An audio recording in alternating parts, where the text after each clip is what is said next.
welcome to Alaska Magazine Television.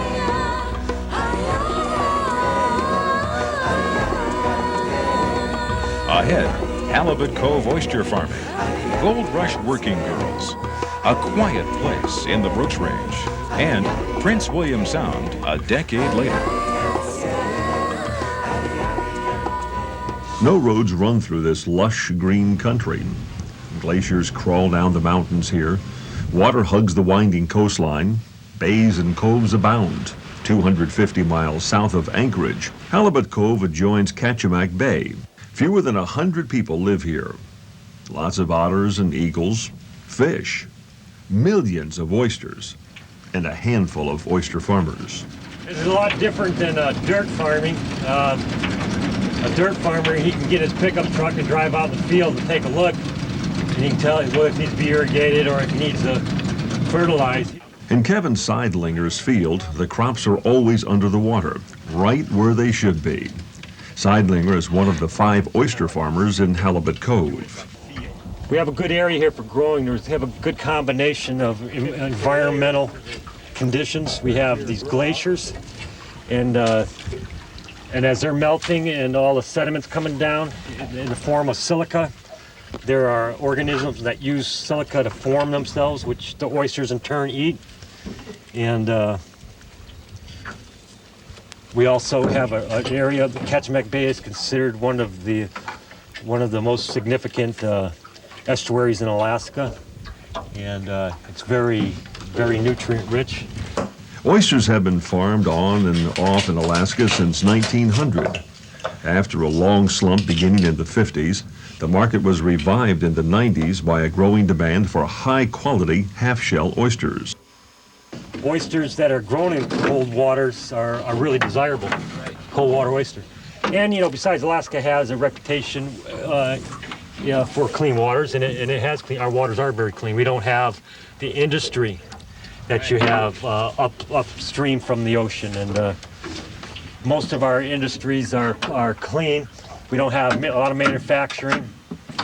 Oysters are not indigenous here, so farmers imported their oyster seed for years. But concerns about the import quality led the University of Alaska to build an experimental oyster nursery in Halibut Cove. The research project's success became a for-profit venture run by the co-op. The nursery imports 3-millimeter seed, about 1 million at a time. They grow in these sheltered bins until they're large enough to move to the farm. Seawater, propelled by a paddle wheel, is flushed through the system, washing and feeding the growing seed. We try to maintain about 2 million oysters in here at a time, and I decide when it's time to have a sale. We tried to get them up at about a size of 15 to 20 millimeter to go out on the farm, and I can show you some here. These here are ready to go.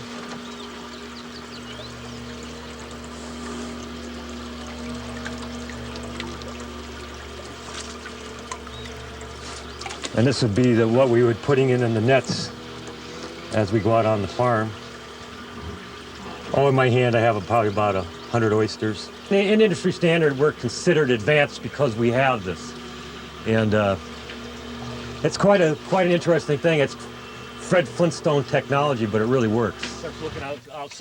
Out on the farm, the farmers may not have to feed their crop, but they are continually checking their 5-tier nets, pulling up 80 pounds of rope, net and oysters out of the water over and over again.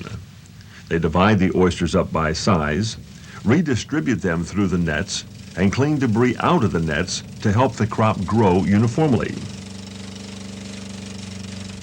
The markets are so strong here in Alaska, and right now, and we have majority of our oysters are spoken for in Alaska. We do have a couple markets outside Elliott's in Seattle and Sampson's Oyster House in Philadelphia.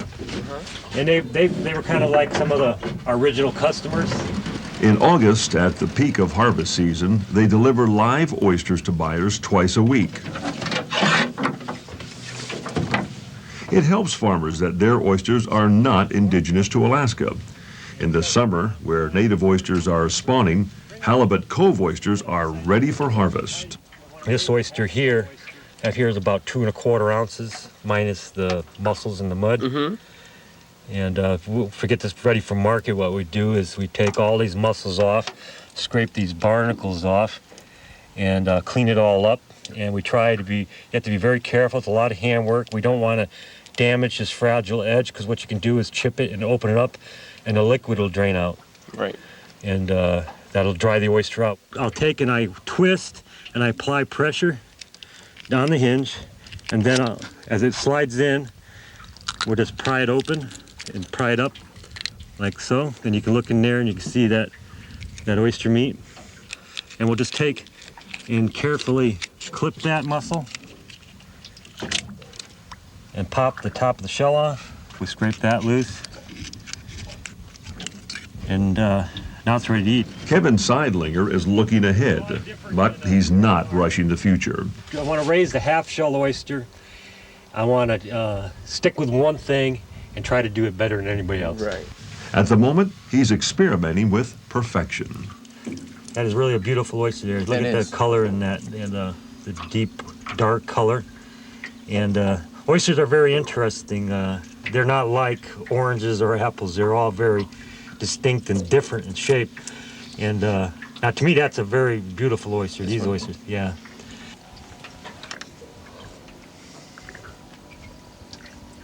Now that's a good oyster.